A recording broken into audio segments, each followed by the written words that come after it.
you started in the 80s, right? Your professional career was in the 80s. I started right around the time I started during the duration of this club that we opened in Detroit called the Music Institute, Right. which was an after-hours juice bar, Right. created in the spirit of the Paradise Garage, the Music Box, Chicago, Twilight Zone, Toronto, so forth. You were 21, 22? I was 22. We were all 22. 22 is my favorite number, but that's a side note. Both my kids were born on the day of born on the 22nd. Anyway,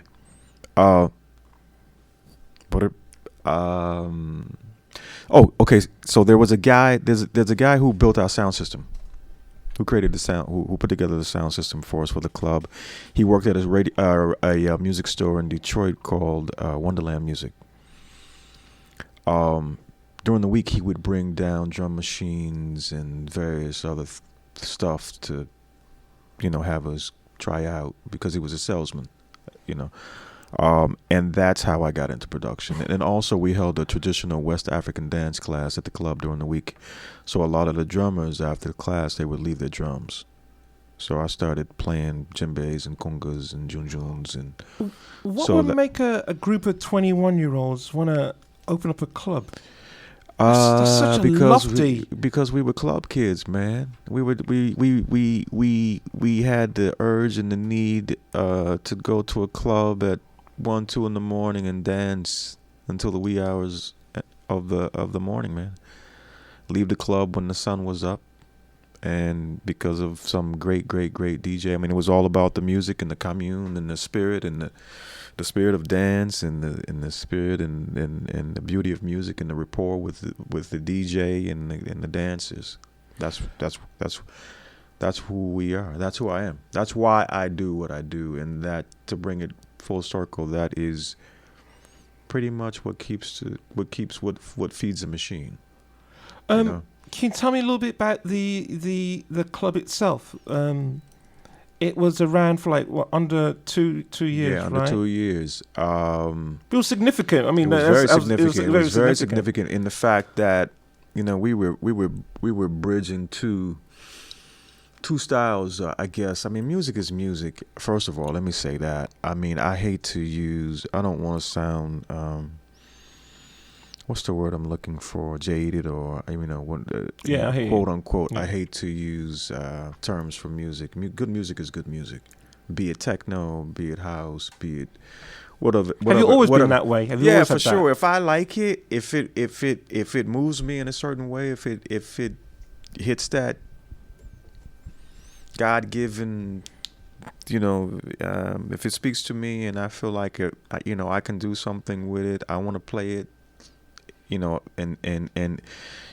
me playing it, it's my interpretation of how I hear it. You know what I mean? I'm with it. It could be jazz, funk.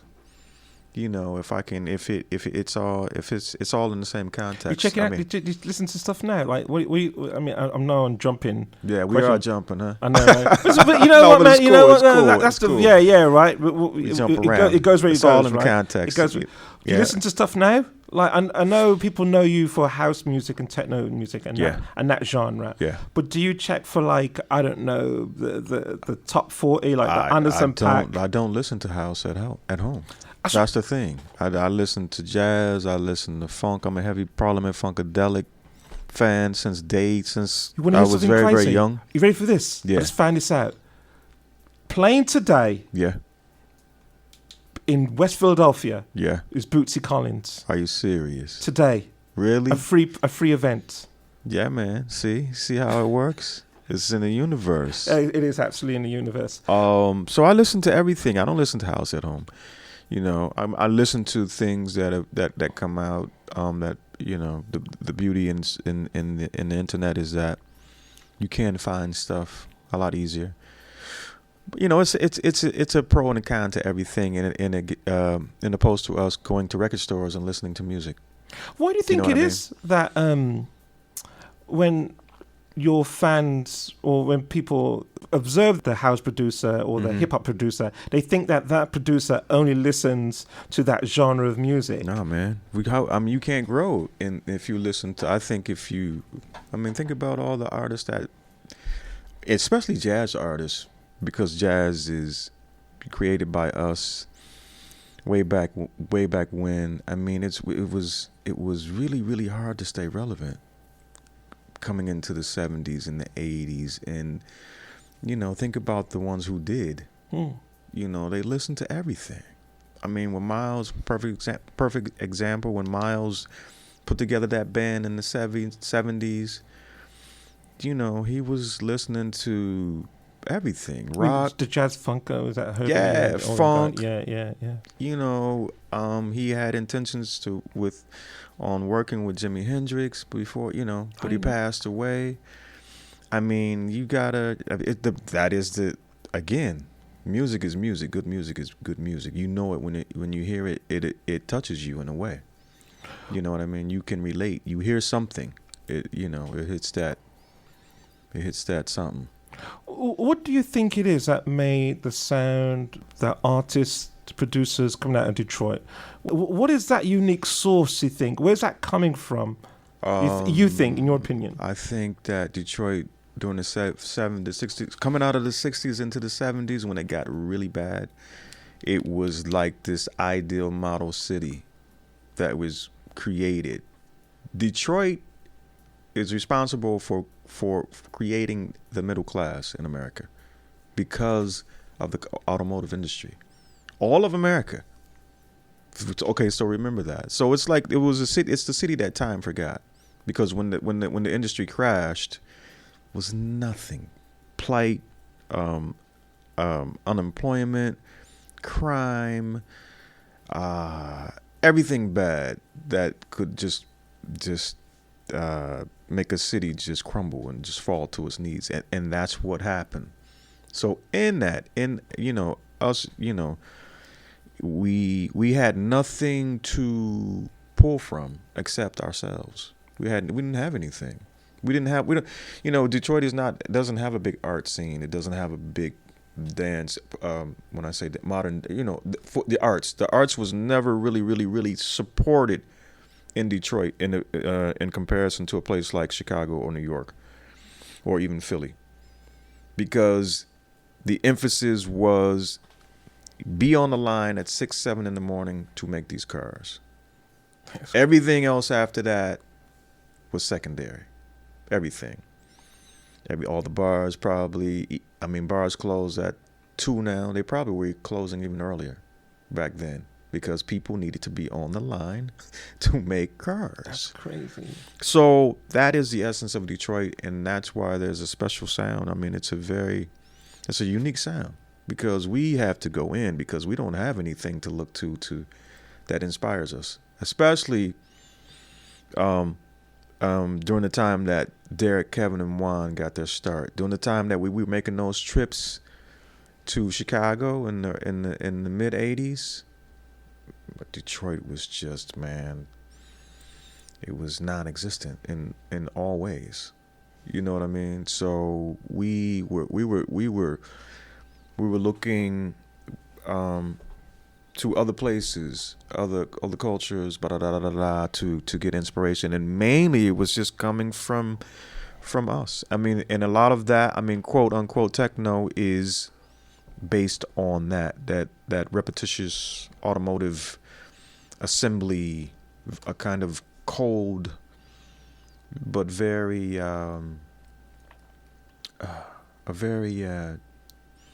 dramatic sound, but very soulful, because you can't take the soul out of black people.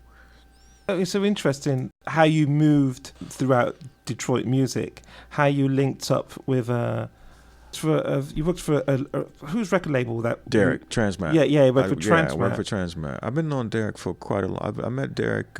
We were all still in high school. He's a couple years older than me. Derek Magz is a. He was one of the creators of techno. Yeah, Derek May, Juan Ack, crazy, bro. Kevin Saunderson. Yeah, Derek is a really good friend of mine. Yeah, we go. Yeah, we've.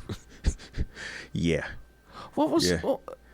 Do you know that he was making something significant that's gonna change how music is made, experienced, comprehended in modern day? No, not at all, because it was.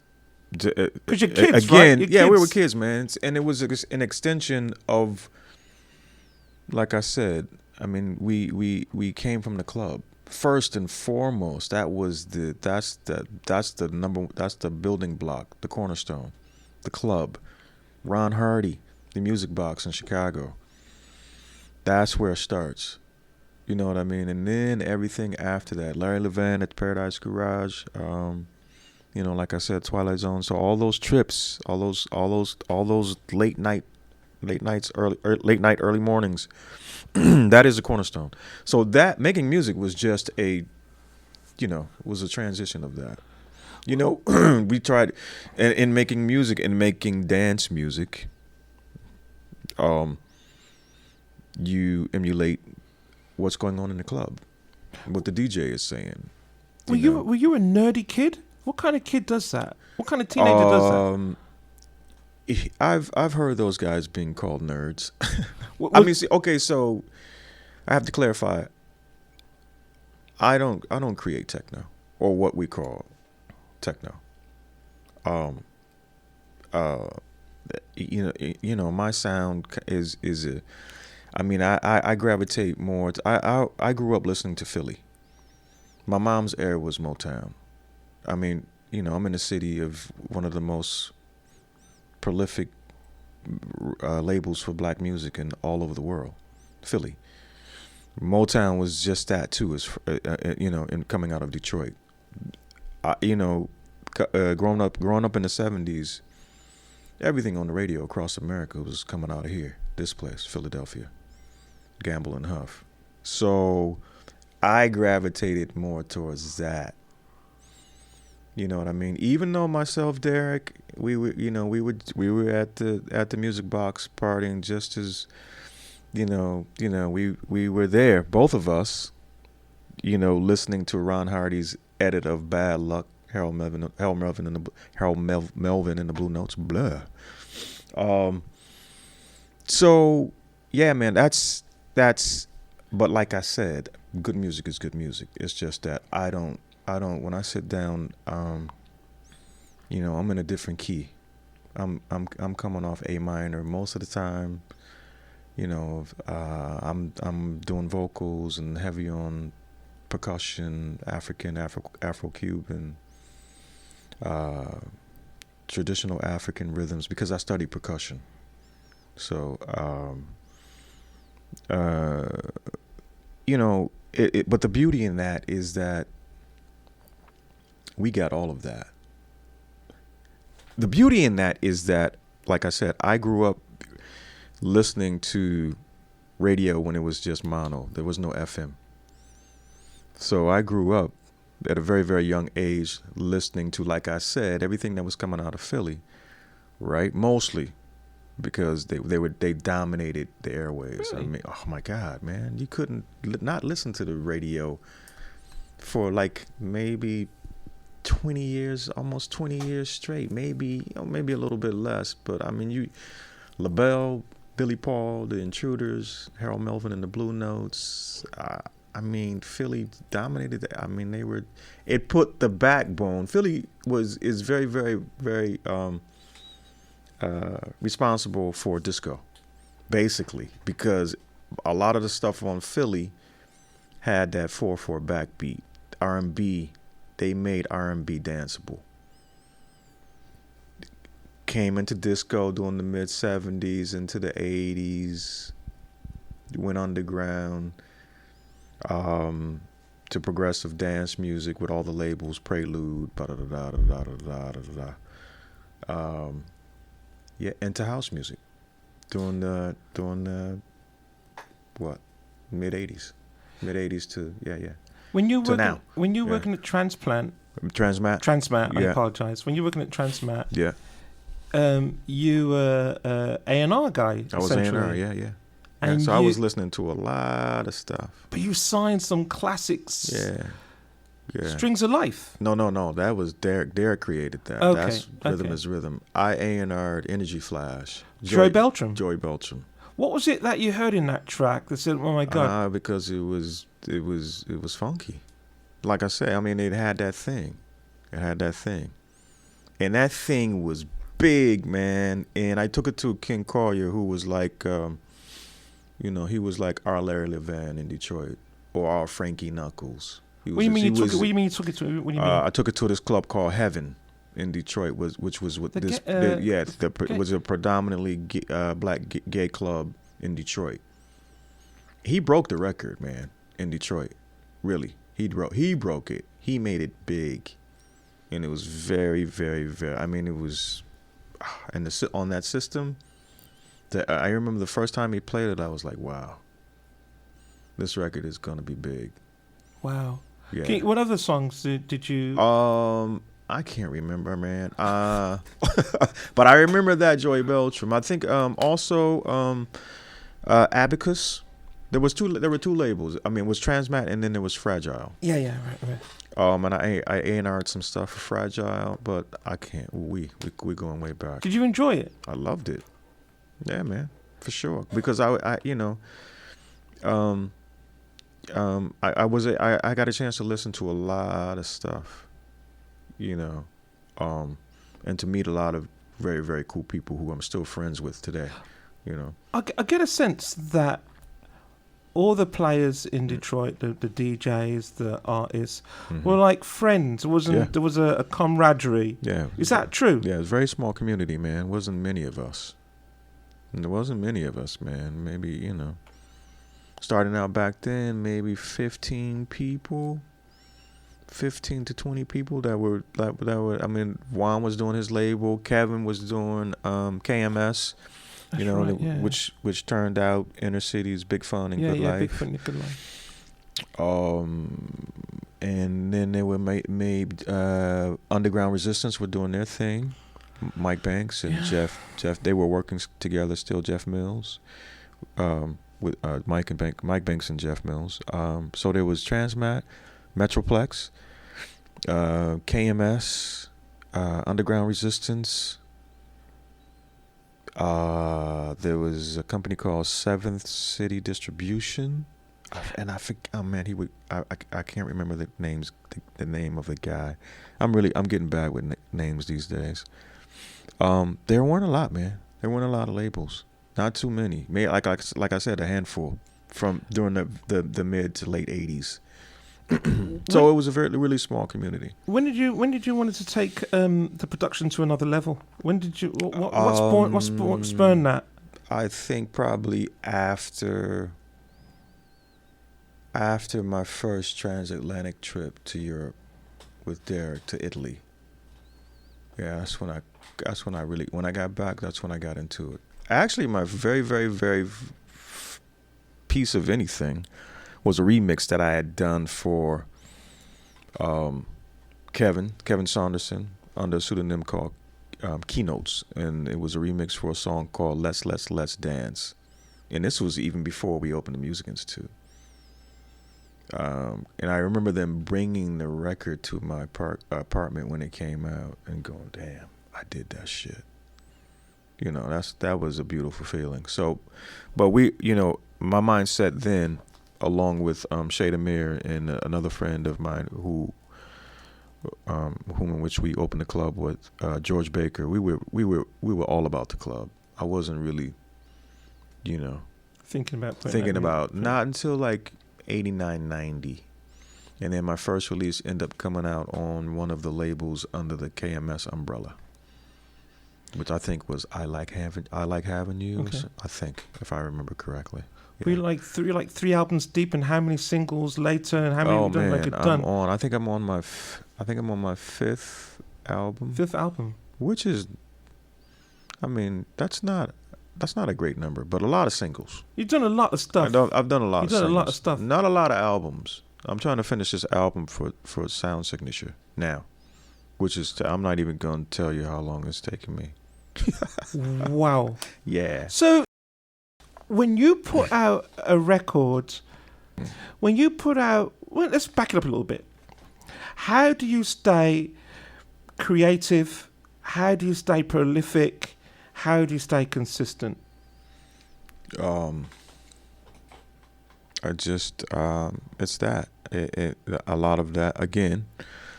I listen to everything. I listen. I travel. I mean, what helps too is that I travel a lot as well. So I get to experience different cultures, different food, different women, different tastes, different everything. I mean, art is a reflection of life. Basically, it's just that my expression. I chose my medium is music. Another artist's medium may be photography or dance or whatever. Mine is music, especially dance music, because that's where I come from. That's what I know. So it's just that, man. I mean, I if I don't have anything to say, I have to take the time to get to something, be it, watching tons of documentaries, checking out, other DJs, checking out bands, listening to a lot of stuff, listening to a lot of old stuff, or just simply being quiet. Sometimes I just don't listen to shit. Is it a 24-hour thing with you? Yeah, it's a 24-hour thing, man. I hear melodies 24/7.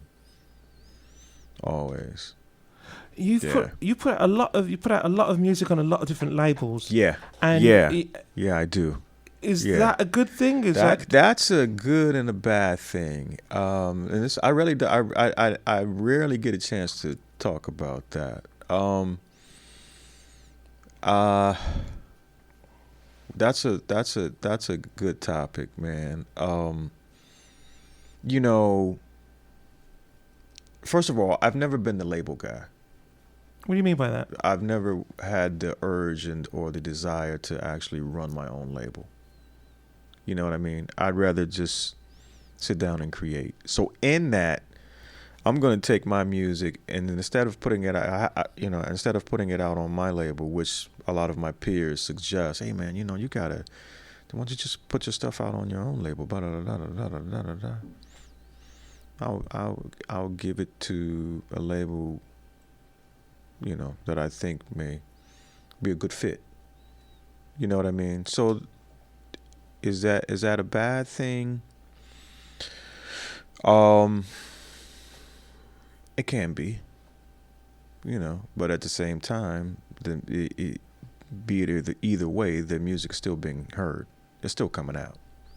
So maybe I might lose a bit of power in that. Maybe bookings won't come. I don't. It's this thing about. I think now in adapting to the way the game is played in 2019, there is this quote unquote doctrine of how to become a successful DJ. You know what I mean? What is that? That is create a label, put out a single. You're not going to make a lot of money. Music is your calling card. You got to be about your social media. You know what I mean? That's the new template right now. Do I play the game? Partially. Because I'm still not prolific. I have created a label, but it's dormant for the most part. Or I'll do a thing where, for example, with Groove Distribution out of Chicago, they'll put a couple singles out on the label here and there. You know what I mean? So, it's a pro and a con to everything, man. I mean,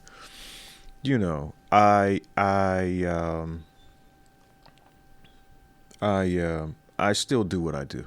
You know what I mean? Yeah, I can still maneuver and get done what needs to be done to stay relevant. Well, you've been doing this for such a long time that you've built your name already. You built the brand. You get me? So you got the brand to support you, right? Regardless of all this social media stuff, right? Right. As long as I have at the end of those terms, because I mainly do licensing deals for X amount of years. As long as when those terms are over, and the contracts and the deals have come to term, all my rights to come back to me, I'm cool.